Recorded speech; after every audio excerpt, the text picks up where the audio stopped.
was a young man, I looked into the mirror, saw myself in Collinwood. I could be a big star. It was time to leave home. I left a crying mother on my way to Collinwood. Gonna go real far.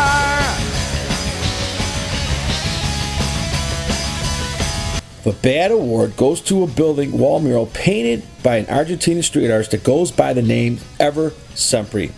Ever makes a sad attempt to make his work seem relevant to the North Collinwood, Ohio residents as his image of tools and workers celebrate the rich industrial heritage of the blue-collar or union worker unity of the neighborhood.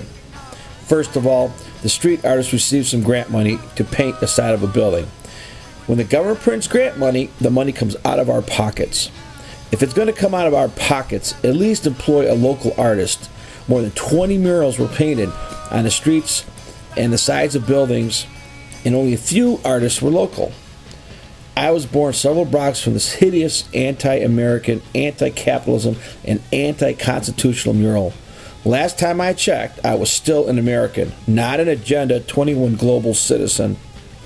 It is my opinion that this artist has no clue about the present conditions and people of Collinwood, Ohio.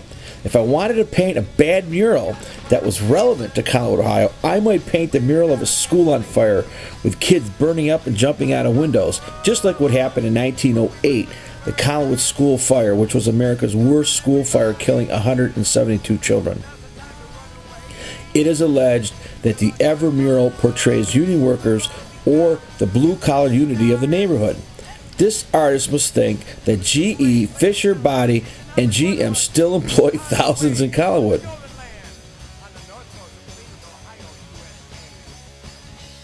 Find me a job. Spend a lot of money.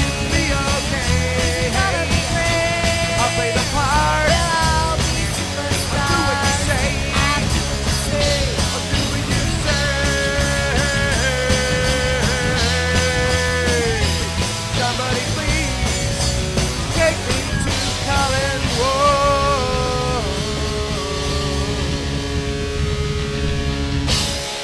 Then Ever's wall mural signature of the closed eyes with the light beams and thoughts coming out are to obscure our ability to look deep in the soul of what he calls the everyday person that he painted. Ever feels that the public will overlook the people in his mural anyways. Maybe some of the brainwashed, compartmentalized Americans will overlook this, but I certainly won't. Folks, this artist comes from Argentina, the same place that welcomed thousands and thousands of Nazi wartime collaborators and communists who were escaping the Nuremberg trials for their war crimes. Criminals like Ante Pavich, who murdered hundreds of thousands, Dr. Josef Mengele, who did cruel experiments on humans, and even Hitler's own architect of the Holocaust, Adolf Eichmann, were all welcomed with open arms to this place called Argentina. So it makes sense when Ever paints what he calls his everyday person who actually looks like a communist dictator with a hammer and pliers. It is quite possible that some of us are being tricked into thinking that the hammer and pliers symbolize Collinwood blue-collar union workers. I believe that the hammer symbolizes a dictatorship governmental power that will beat, pound, and send you to some death FEMA camp if you don't obey, listen, or conform. Additionally, it is my opinion that pliers symbolize being pinched, squished, gripped, jailed, and compartmentalized, just like other communist dictatorship countries.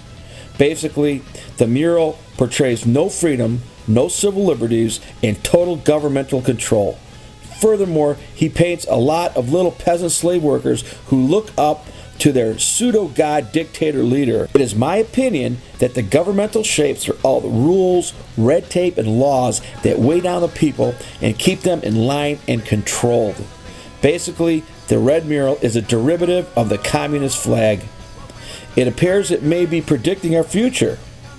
The American people now have hundreds of FEMA detention camps and Homeland Security that does more policing, phone and internet, government tapping, and the Patriot Act, which includes indefinite detention for anybody, anytime. It's on our way to the Golden Land on the north coast of Cleveland, Ohio, USA. Find me a job. Spend a lot of money.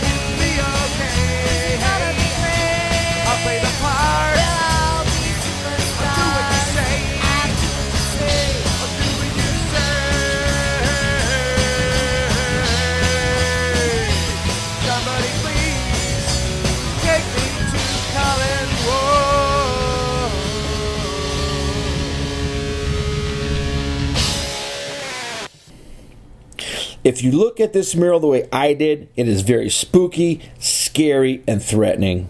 So this artist gets the Bad Award from my Good, Bad, and Ugly Collinwood Art Zodiac Mural and Sculpture Series.